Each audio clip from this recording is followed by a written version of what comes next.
转来新闻现场，下礼拜六，卢总统团立委选举，在立委的部分，也能突出几下个重要的选区，重点标题客家县民为主的地区，也算有客家市县长的一级战区，来为大家报道分析。今日来看呢，是台北市第5选区、新北市第4选区，特别桃园县第2选区。台北市第5选区重镇万华区战况激烈，有73人参选哦。国民党已经作为世界立法委员嘅林玉芳而来争取连任，民进党在推出做过世界台北市议员嘅杨胜官。林玉芳喺客家市亦强调行人喺立法院而有退保。杨胜官则讲，伊其实也来自客家家庭，希望是得顺势当选来服务客家乡亲。来县管，动顺；来县管，动顺。现任台北市议员杨胜官按照阿爸年金福来县立委，把过去阿爸投立委因为投地方累积的人面打好的基础，杨胜官唔但将成立客家休闲区，还讲世界客家贸易，得到几海客家社团代表支持，还因此贡献到爱好讲客。其实我的爸爸的阿嬷跟我妈妈的阿嬷，也就是说我的父母亲，其实两边都有客家的血统，那所以我也是有客家的血统，但是因为是在台北出生长大，那在语言的方面目前都还在学习。他也有承诺我们的会长说，在4年内呢，我一定要学会讲客家话，并且还会唱2首客家歌。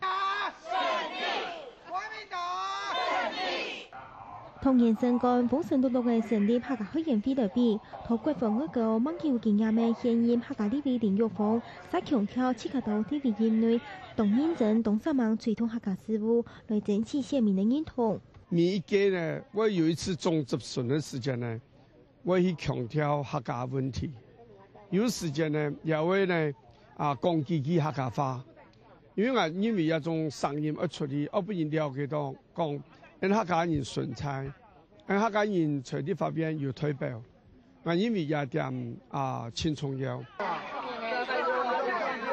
唔過天賜人少少嘅楊勝官同前行政院長蘇貞昌嘅批定下，打造出妥重整期嘅東門市長擺票，其實嘛去到基層，希望強減同民眾嘅距離。目前五五坡的状况，其实这边是非常的激战，那每一票也都非常的重要。现在的政府对于客家班的这个山歌班的补助其实没有那么多，所以造成说我们山歌班的这个运作没有办法那么顺利。所以在未来我们也会希望说政府能够成立一个基金，或者是专门的预算，能够补助山歌班，或者是任何跟客家相关的文化产业的发展。老板好，谢谢。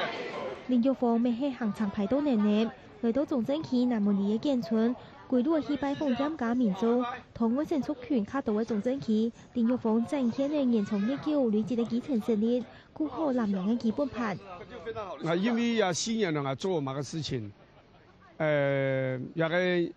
選區嘅一個民眾先了解，同樣嘅捷運嘅萬達線，也主要是係爭取嘅。但係冇線上嘅話呢？客家人在台北市、在新北市加起來，就一個客家人的法律做冇。林玉芳主打言語政治，楊勝官強調向上發力，南六黨競爭黨激烈，用嘅候選人把握打敗同民眾互通嘅機會，俾打出客家身份同政見。雖然係同重整區、萬華區係我成促權同動員人橋卡到，客人唔喺呢度。唔過南六黨呢位候選人對關心客家促權意識，希望做得啲選到過後，好同客家到為縣民服務。客家新聞彭金龍吳思怡特別報道。